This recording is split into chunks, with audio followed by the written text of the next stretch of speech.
Thank you, Madam Chair. And Admiral Phillips, I want to thank you. I really enjoyed our discussion the other day. I want to thank you for your service. It's very impressive, your Navy service in particular, but your service to our country. I'm not going to beat a dead horse with what Senator Cruz mentioned, but look, there's clear to me that there's a split in this administration. Some people get that, becoming the world's energy superpower, producing more natural gas than anyone else in the world, more oil than anyone else in the world, more renewables.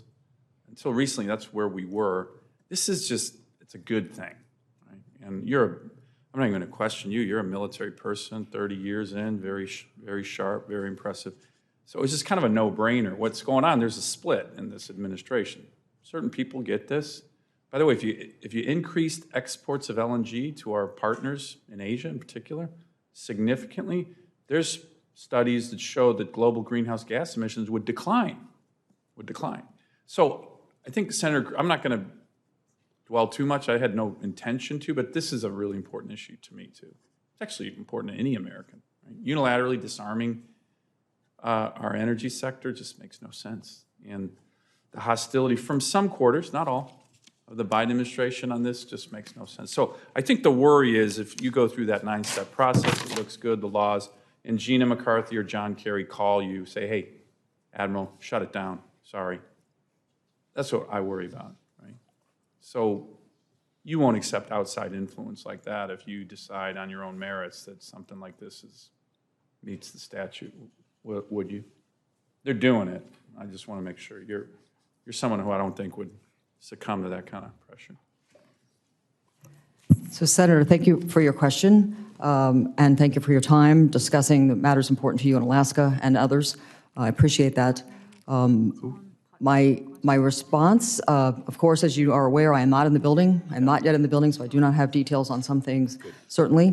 And I think in the interest of following the law, which we've discussed, and going through a fair and equitable process within the boundaries of not only port infrastructure development, but also deep water ports, we have a real opportunity here in the country to improve and build resiliency in ports across the country in a bipartisan way to make change and improve our infrastructure in ways that we have not been able to do in the past. Good. So I will say that. Okay. And I look forward to working with you on that. Great. Let me get back to, I mentioned in our meeting the Department of Defense. I actually had the Department of Defense commission a report on the assessment on the DoD strategic seaports. The two lowest rated ports of the 18 were the Port of Tacoma and the Port of Alaska. I know the chairman cares about this issue as well. But will you just recommit to me to work with me, and I'm sure Senator Cantwell's interested, on addressing this challenge? I know the DoD is interested as well. This is kind of a win-win on some two very important ports that actually work very closely together.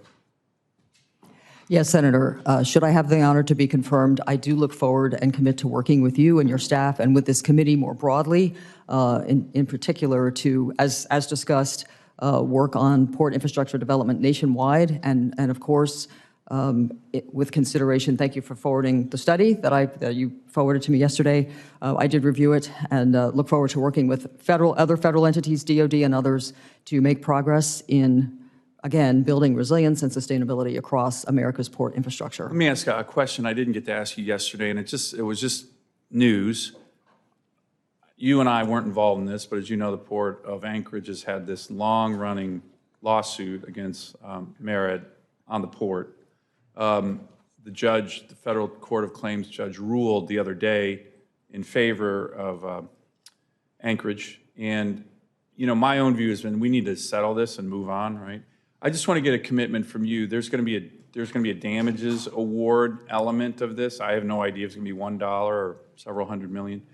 But what I don't want is somehow that if it's, a significant sum, that MARAD will say, oh, well, Anchorage won that lawsuit, so we're not going to provide them any additional funds. That would actually be very unfair. Can I get a commitment from you on that? Senator, I don't want double dipping here, right? They've spent, well, you and I talked about it a long time on this, tens of millions, if not hundreds of millions of legal fees. What I don't want is the Fed saying, oh, they won, they got an award, so we're not going to use any of the infrastructure dollars to help them. Would seem to be penalizing them. Senator, thank you for your question. We have discussed this issue. I am aware of the lawsuit and of the very recent outcome. However, as I am not yet in the administration, I have no insight into any details, current or future, that may impact that particular outcome.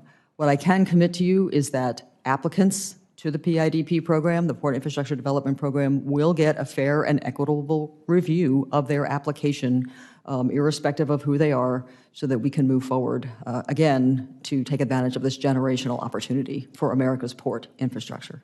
Great, thank you. And Madam Chair, I have other questions for the other witnesses. I'll submit those for the record.